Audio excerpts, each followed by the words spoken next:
Mbappe versus Kane, Griezmann versus Foden, Giroud versus Saka, England versus France. अगर आप बात करें क्वार्टर फाइनल्स की, it does not get bigger than this. और अगर आप हमारे पैनल की बात करेंगे, it does not get bigger than this, क्योंकि है हमारे साथ Anant Tyagi and Drog Baba. Welcome Anant, welcome Drog Baba. Anant, आपसे शुरू करते हैं। France, are they winning the world cup again? Hasn't been done since 1962 कि कोई टाइटल डिफेंड किया हो। I will not be surprise but यार कि ये टीम आगे जाती है और फाइनल तक पहुंच जाती है, बिकॉज आपने जिस तरह से शुरुआत की, राइट, ये जो मैचअप्स आपने बताए, दोनों टीमों में काफी सिमिलैरिटीज हैं इन द सेंस दैट काफी सारे यंग टैलेंटेड प्लेयर फॉरवर्ड्स दोनों टीमों में हैं। दोनों के पास ऐसे मैनेजर है जिनको हैंड ब्रेक उठाने की आदत है जब टीम अच्छा खेलने लगती है। दोनों के पास fully fit squad नहीं है, and at the same time France without Benzema, without Nkunku, without Pogba, without Conte have gone and looked like they can defend the title. तो I think वहीं पे उन्हें credit दे जाना चाहिए whether they go on to win the World Cup or not, but a very dangerous team to play at this moment in time, perhaps along with Brazil, in terms of attack, one of the most dangerous sides out there. Drog Baba, is it coming home? देखिए, ये हम हर बार बोलते हैं, और England की जो team होती है वो ऑन पेपर तो मेरे हिसाब से हर वर्ल्ड कप में या हर बड़े टूर्नामेंट में it is one of the best, लेकिन वो कभी भी उस हाइप पे नहीं लिव अप कर पाते जितना हमको लगता है कि हाँ यार इंग्लैंड बहुत आगे तक जा सकती है। लेकिन पिछले दो टूर्नामेंट्स की अगर हम बात करें, चाहे हम यूएफए यूरो की बात करें पिछले साल जिसमें फाइनल में पेनल्टी शूटआउट में हारी थी इंग्लैंड, या पिछले वर्ल्ड कप की हम बात करें जहां पे वो क्रोएशिया से हारे थे सेमीफाइनल, तो यहाँ दिख रहा है हमको कि गैरेथ साउथगेट ने एक अच्छी कप टीम तो बना ही दिया है इंग्लैंड को। ऑब्वियसली अगर हम उनकी परफॉर्मेंसेस की बात करें, या बहुत मतलब क्वेश्चन मार्क्स उठते रहते हैं कि क्या कॉम्बिनेशन वो खिलाते हैं, किस तरीके की फुटबॉल खिलाते हैं, लेकिन जिस तरीके से उन्होंने सेनेगल को डिस्पैच किया राउंड ऑफ 16 में, तो एक खासा बिलीफ आने लगा है। और जैसे आपने इट्स कमिंग होम वाली बात की, तो बहुत अनयूजुअल है कि क्वार्टर फाइनल्स तक पहुंच गई है टीम और अभी तक उस लेवल का शोर नहीं मचा है जो कभी कभी एक विक्ट्री के बाद ही मच जाता है। तो कुछ तो अलग हो रहा है इस इंग्लैंड टीम के साथ। और जैसा आपने कहा, फ्रांस से एक बहुत ही ज्यादा कड़ा मुकाबला होने वाला है इंग्लैंड और फ्रांस का। बहुत मजा आने वाला है, देखते हैं क्या होता है। अनंत, आपसे एक सवाल before we move on to the combination की, काफी चर्चा हो रही है कि एम्बापे को रोकने के लिए गैरेथ साउथगेट जो इंग्लैंड मैनेजर हैं, ही might deploy a back three. There is a chance कि let's say Walker right centre back हो और ट्रिपियर एक राइट विंग बैक पोजीशन में खेले, ताकि वो दोनों मिलकर एटलीस्ट एम्बापे को स्टॉप करें।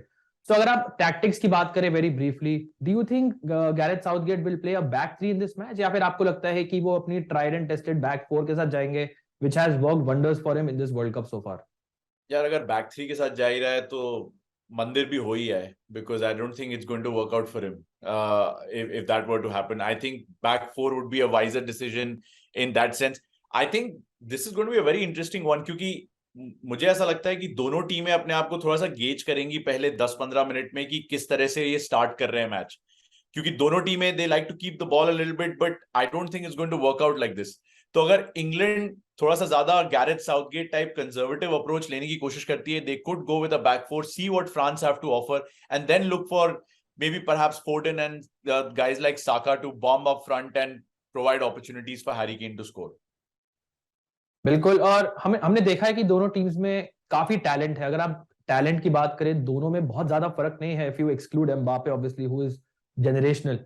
सो मैनेजरियल टैक्टिकल बैटल के ऊपर आई थिंक ये मैच डिसाइड हो सकता है। Feels like that kind of match जो आई थिंक साइड लाइन पे काफी ज्यादा इसका रिजल्ट डिटरमिन हो सकता है। So Gareth Southgate versus Didier Deschamps is something जो आई थिंक इंट्रो में मुझे बोलना चाहिए था, बिकॉज आई थिंक वो काफी क्रूशियल हो सकता है इन डिसाइडिंग कि इस मैच में क्या होगा। बट ऑब्वियसली आप अगर आप अपने आप को मैनेजर्स के शूज में देखें तो आप फैंटेसी टीम को नेल कर सकते हैं, और हम आपकी हेल्प करेंगे इन दिस वीडियो। तो शुरुआत करते हैं by looking at our forward picks for this match and some really thunderous options. तो डॉग बाबा, आपसे शुरू करते हैं, आपकी पहली फॉरवर्ड पिक कौन है?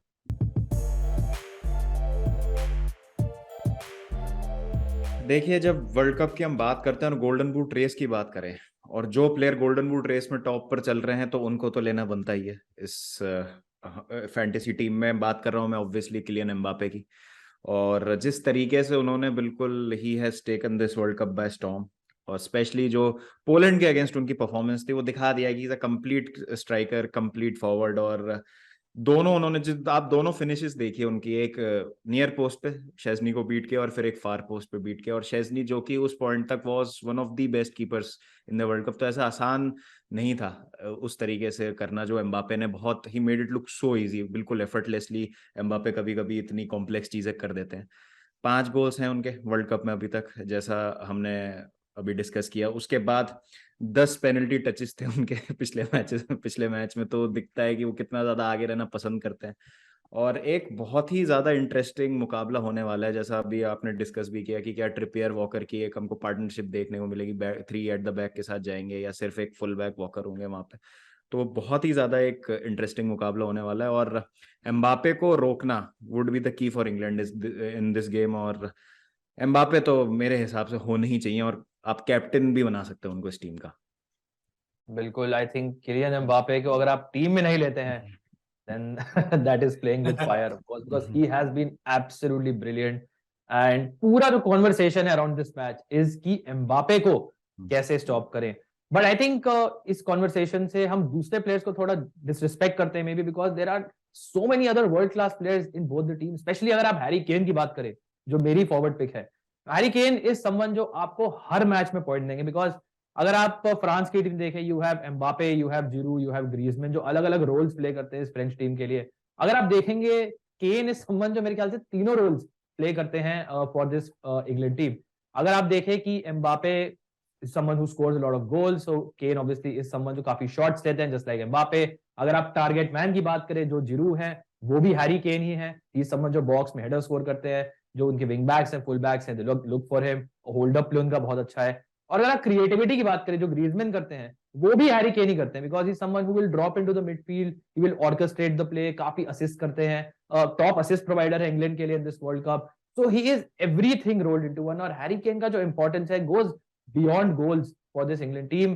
Last match में उन्होंने goal score obviously करा against Senegal, very well taken goal, so he's definitely found his scoring boots again.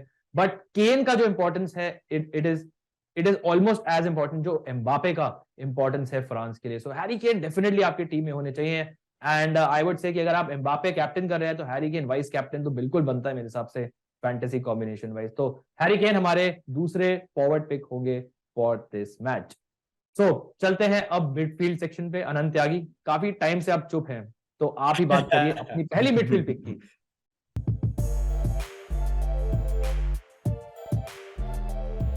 यार वो कहते हैं ना कि ये पीएफ जो है एक जनरली सेफ इन्वेस्टमेंट होती है, तो हमारी पीएफ जो है इसमें फिल फोर्डन है with the same initials as well.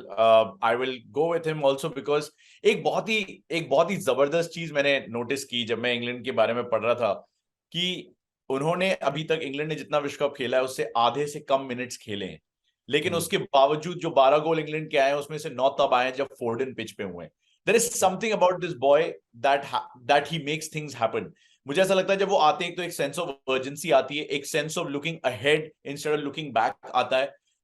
1 goal 2 assist है उनके नाम, बट उनका कंट्रीब्यूशन शायद हमेशा आप क्वांटिफाई ना कर सके because of the impact. He can have impact in bursts. अचानक काउंटर पे आएगा कुछ शॉ के साथ, you'll see him running down, overlap पे अंडरलैप पे शॉ होंगे, and suddenly something will be created out of the blue. फोर्डन उस तरह का प्लेयर है। इनफैक्ट मैं तो उनको एक वाइस कैप्टनसी कैंडिडेट की तरह भी देखता हूं, जिसके बारे में हम शायद आगे बात करें, but definitely Phil Foden will be my first midfield pick in this game. बिल्कुल, there is something un-English about Phil Foden. I think there's too much class, creativity, skill. I really love Phil Foden. He was really good in the last match as well. And I'll be shocked अगर ये match start नहीं करते हैं। But Gareth Southgate के दिमाग में क्या चल रहा है, ओनली ही नोज। ड्रॉग बाबा, आपके पास आते हैं, आपकी पहली मिडफील्ड पिक कौन है? मेरे हिसाब से जो इस फ्रांस टीम की फ्रंट लाइन क्लिक हो रही है वो इन्हीं की वजह से हो रही है। एक सेंट्रल फलक्रम है, मैं बात कर रहा हूँ एंटवान ग्रीजमैन की। सबसे ज्यादा चांसेस उनके क्रिएटेड हैं। अगर हम बात करें इस फ्रेंच टीम में, तो 26 क्रॉसेस उन्होंने प्रोवाइड कराए अभी तक पूरे कैंपेन में। तो एक बहुत ही मतलब एक ये स्टैट जो है एविडेंस है उस चीज का कि कितना ज्यादा उनका इम्पैक्ट है इस गेम पे। और ग्रीजमैन, एक जो उनकी बहुत अंडररेटेड चीज है कि अपने आप को ना बहुत ज्यादा इन्वॉल्व करने की कोशिश करते हैं। अगर पोजीशन भी नहीं आता तो डीप ड्रॉप करते हैं कि कैसे ना कैसे करके वो बॉल पर आए। और जब ग्रीजमैन बॉल पर आता है तो आपको पता है कि एक प्रोग्रेशन आने वाला है गेम में। बहुत ज्यादा पेसी, जैसे हमने कहा, फॉरवर्ड्स हैं फ्रांस के पास, डेम्बेले राइट पे हैं, एम्बापे की हम बात ऑलरेडी कर चुके हैं लेफ्ट पे। तो वो वर्क इसीलिए इतना ज्यादा अच्छा कर रहा है क्योंकि आपके पास ग्रीजमैन जैसा एक सेंट्रल पॉइंट है इस टीम को क्लिक कराने के लिए। और जैसा मैंने कहा, नंबर्स भी उनके बहुत ज्यादा अमेजिंग है और ऑलमोस्ट एक उनका गोल भी हो जाता टुनीशिया के अगेंस्ट, बट वो बहुत ही ड्रामेटिक फैशन में वाज रूल्ड ऑफ साइड। तो मेरे हिसाब से ग्रीजमैन को तो आपको रखना ही चाहिए अपनी टीम में।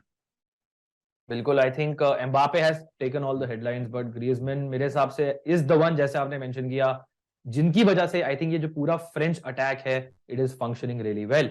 और I think picking up from your point, जब आपने बोला कि ग्रीजमैन इज समवन जो drops very deep in midfield और वहां से वो क्रिएटिवली ऑर्केस्ट्रेट करते हैं प्ले को, there is this one midfielder जो एक्चुअली रन्स बनाते हैं and he fills the void जो एक्चुअली ग्रीजमैन को फिल करना चाहिए आगे, that is Adrien Rabiot. I am not a big fan of Rabiot, I will be upfront, मेरे को बिल्कुल खास पसंद नहीं है, but he is one of those players once again जो वर्ल्ड कप में आके he has come into his own. Now पहले मैच में उनका performance was very very good, but I think उसके बाद अगर आप देखें प्योरली आई टेस्ट के बेसिस पे, he is someone who will make those late runs into the box. और अगर आप इंग्लैंड की बात करें, this is the profile of player जिसको कभी कभी वो मार्क प्रॉपर्ली नहीं कर पाते हैं, बिकॉज इतना फोकस होगा on your Mbappes, on your Girouds, on your Dembeles. ये रैबियो टाइप का प्लेयर एक perfect example of a player है जो आई थिंक इस मैच में इंपैक्ट कर सकता है for France. He is the one जो काफी लेट रन बनाते हैं इनटू द बॉक्स। अगर आप टैकल इंटरसेप्शंस की बात करें तो he is number 1 for this French team as well. इस मैच में obviously midfield battle will be very very important, दोनों टीम्स में इतने अच्छे मिडफील्डर्स हैं, तो उनको रोकने के लिए अगर कोई है तो वो आई थिंक एड्रियन राबियो हो सकते हैं। So not even defensively, going forward as well, I think Rabiot could be a very very smart choice for your fantasy teams. Anant, आगे आपके पास आते हैं। You are a smart man, so who is your next midfield pick for this match? I'm not smart enough to pick Rabiot before you, yeah. That is where I feel bad. I think he's the best midfield pick today in our team. Rabiot, no doubt Really? about it. Yeah, 100%. I think his numbers his numbers are good, but they don't do justice to the talent that that guy has. Again, इसमें Pogba, Kante नहीं है और Rabiot की बातें हो रही हैं. That by itself tells you how far he's come. Similarly, Bellingham for me. Bellingham is my pick, यार. I mean, I was reading a story 2010 तक तो ये बंदा फुटबॉल ही नहीं खेलना चाहता था. He said he didn't enjoy it. अब सोचो 19 साल की उम्र में क्या कर रहा है. He's England's best player this winter, इसमें कोई शक नहीं है. Apart from the fact कि उनका एक गोल एक असिस्ट है, उन्होंने 11 टैकल जीते हैं, which tells you his value in the middle, जिसमें से मिडिल थर्ड में 6 जीते हैं और अटैकिंग थर्ड में 3 जीते हैं, which tells you कि जब मूव ऑन होता है, मूव आपका अगर बाय चांस फेल हो रहा है तो then he just keeps that going somehow, or he creates opportunities from a defensive position and converts it into attack. That is the kind of player Jude Bellingham is. I think phenomenal. I think people are already comparing him with the likes of Paul Scholes. 19 साल का है, long way to go, but you never know, yaar. He could be that guy, and if he puts goals in him, maybe Drogba and I could call him the next Lampard. Here comes the Chelsea propaganda. के पास आते हैं. एक midfield slot बचा है, so many midfielders, काफी interesting options हैं. So I think it is essential कि you nail this last midfield pick. बिल्कुल. ज्यादा लोग अगेन जैसा हमने कहा है कि एम्बापे की जो इतनी बढ़िया परफॉर्मेंसेस रही हैं, जैसा आपने कहा रक्षित भाई की सारी हाईलाइट एम्बापे के पास चली गई है. उस्मान डेम्बेले एक ऐसे पिक है, जैसा हमने कहा कि राइट हैंड साइड पे एक बहुत ही फैसिनेटिंग कॉन्टेस्ट होने वाला है वॉकर और एम्बापे का. मेरे हिसाब से लेफ्ट हैंड साइड पे भी उतनी ही ज्यादा बढ़िया बैटल होगी between Luke Shaw and Ousmane Dembele. और अगर हम उस्मान डेम्बेले की बात करें तो अभी तक 2 असिस्ट प्रोवाइड करा चुके हैं इस कैंपेन में. सेकंड मोस्ट चांसेस क्रिएटेड हैं उनके after Griezmann in this team, और बहुत ही ज्यादा फ्लेयर वाले प्लेयर हैं. जैसा हमको पता है कि वो दोनों फुट से इक्वली कैपेबल है, लेफ्ट फुट भी उनका उतना ही लाजवाब है जितना उनका राइट फुट है. और आई नो क्रिटिसिज्म उन पे रहा है कई चीजों को लेके, कंसिस्टेंसी को लेके खास, लेकिन अभी तक मेरे को काफी इंप्रेसिव लगे हैं. और let's face the facts, 3 matches बचे हैं इस वर्ल्ड कप में. अगर कोई टीम मतलब if they go on to win the whole thing, तो मेरे हिसाब से एक ऐसे प्लेयर का होना जो कि 1-2 सेकंड में मैच चेंज कर दे, और हमको पता है Dembélé is very well capable of doing that. तो मेरे हिसाब से जब आपके पास एम्बापे भी हैं, डेम्बेले भी हैं, ग्रीजमैन भी है, तो ये टीम आपकी बहुत ज्यादा स्ट्रांग हो जाती है. और फैंटेसी पॉइंट ऑफ व्यू से भी मुझे लगता है कि डेम्बेले एक बहुत अच्छा पिक हो सकता है इस गेम में. बिल्कुल rock Baba, totally agree with you. I think हम दोनों डेम्बेले को रेकमेंड करेंगे, चाहे अनंत त्यागी नहीं भी उनके फैन हो, बट हम डेफिनेटली डेम्बेले को आपको डेफिनेटली रेकमेंड करेंगे to pick in your fantasy team. चलते हैं डिफेंस पे. अनंत, आपके पास आते हैं, तो आपकी पहली डिफेंसिव पिक कौन है?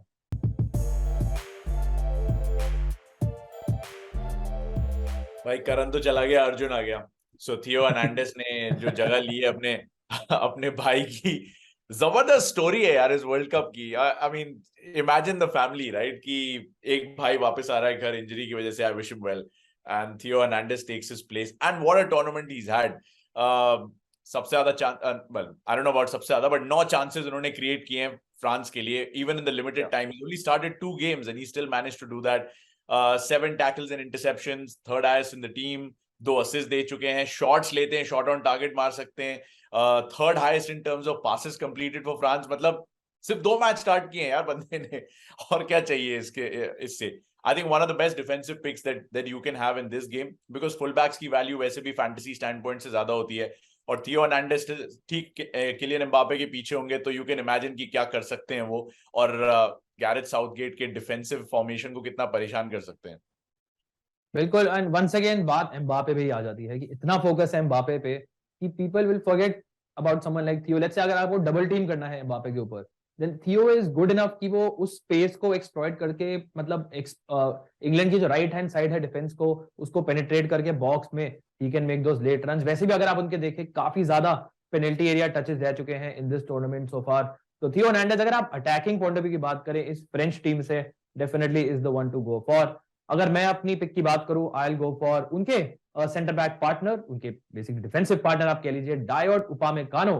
नाउ ही समवन जो बहुत फ्लैशी पिक नहीं है बट अगर आप सेंटर बैक्स की बात करें इन दिस मैच देन कोई भी हमारे पास you can say must have pick नहीं है, फ्लैशी पिक नहीं है. बट उपामेकानो के लिए जा रहा हूं बिकॉज इनके stats are very very good. अगर आप टैकल इंटरसेप्शंस की बात करें तो he is second for France. अगर आप पासेस कंप्लीटेड की बात करें तो he is second for France as well. And he's someone जो I think goes into the tackle much more than Rafael Varane does.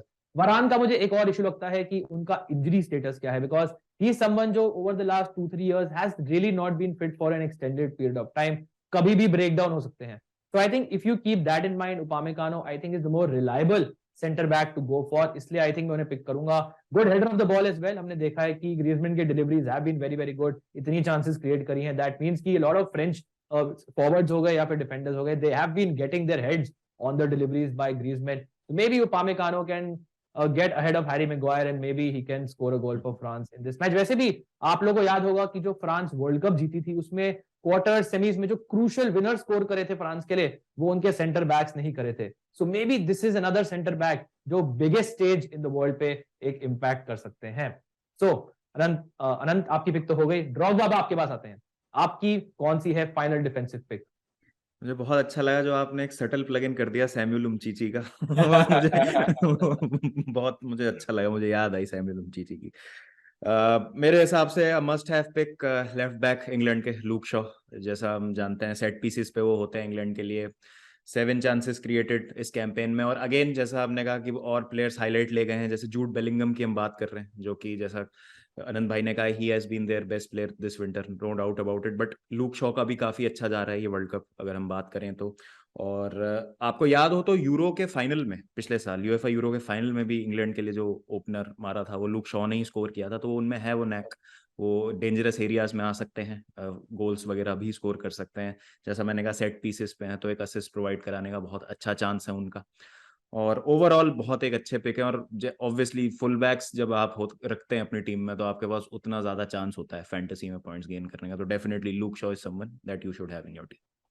बिल्कुल. और अगर ट्रिपियर नहीं खेलते हैं दैट मींस एक्सक्लूसिवली सारे सेट पीसेस लूक शॉ लेंगे for England in this match.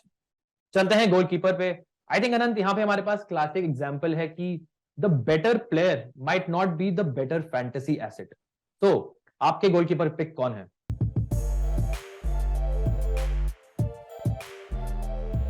दिल पे पत्थर रख के मुझे पिकफोर्ड को लेना पड़ रहा है इसमें. मतलब आप सोचो कि क्वार्टर फाइनल्स में गोलकीपर्स कौन कौन थे राइट. लिवाकोविच जिसने क्रोएशिया को बचाया पेनल्टीज में. Yassine Bounou who is I think become a superstar in the Arab world.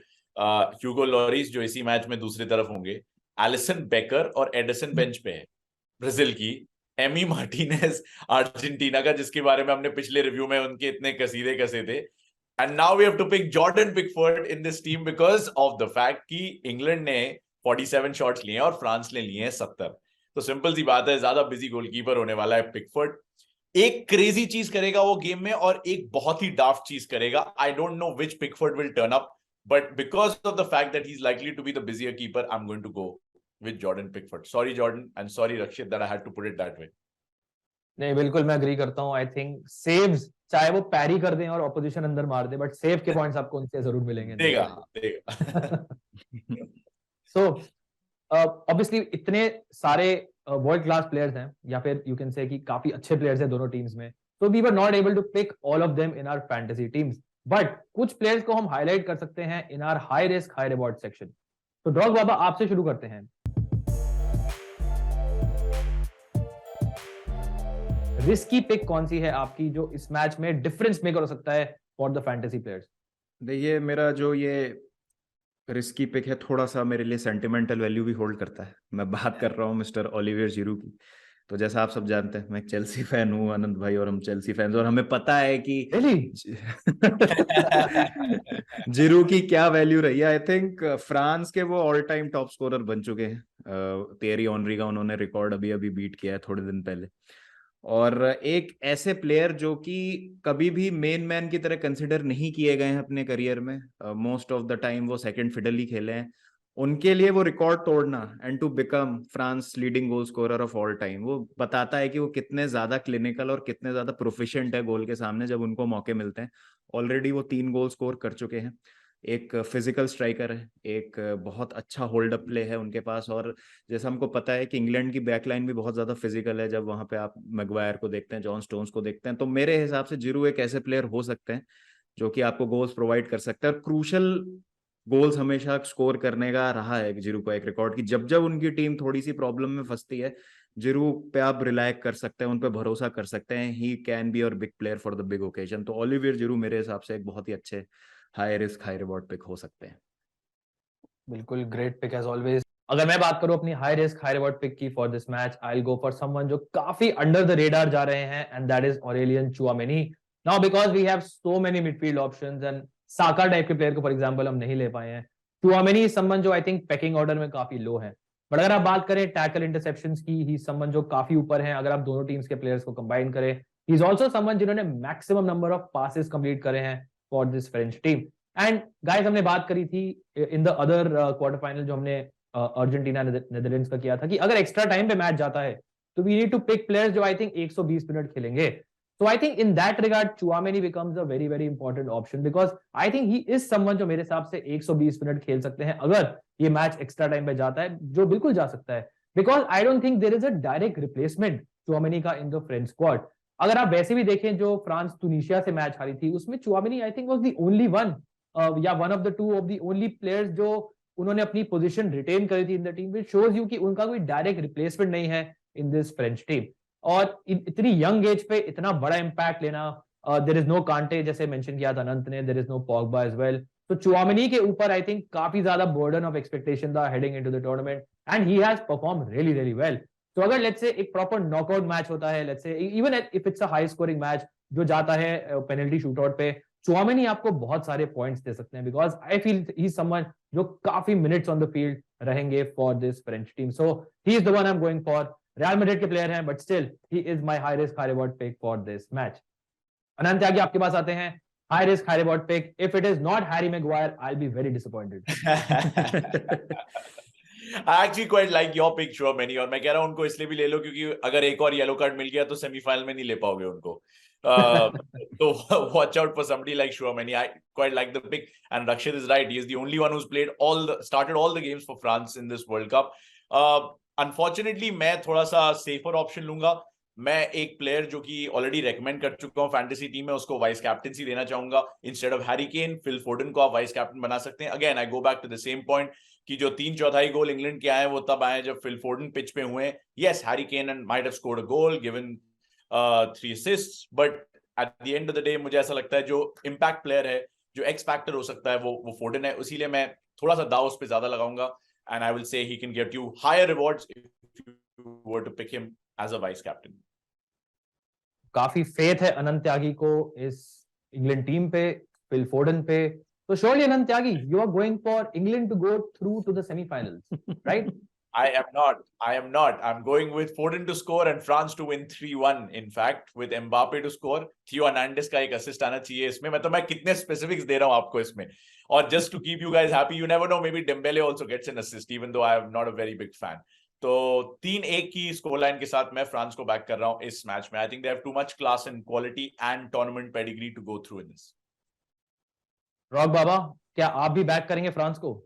जी बिल्कुल, मुझे लगता है जैसा आनंद भाई ने कहा कि क्वालिटी बहुत ज़्यादा है फ्रांस में, और लगता है फ्रांस ज़्यादा इंटरेस्टिंग बनाएगी मतलब मेरे हिसाब से इस वर्ल्ड कप को. आगे जो 2 मैच बचेंगे, सेमीफाइनल्स और फाइनल, फ्रांस पे सबकी नजरें रहेंगी, और may be they can create history in the progress also. जैसा आनंद भाई ने शुरू में बोला था, 1962 के बाद, ब्राजील के बाद किसी ने भी रिटेन नहीं किया है वर्ल्ड कप. 58 और 62 के बाद तो क्या पता फ्रांस कर दे वो 2018 और 2022 में. बट हाँ, मतलब लेकिन अगर इंग्लैंड जीत गई भाई साहब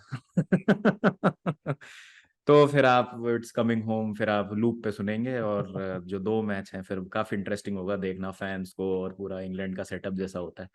but I will back France, एक low scoring affair, 1-0 France win, Mbappe on the score sheet.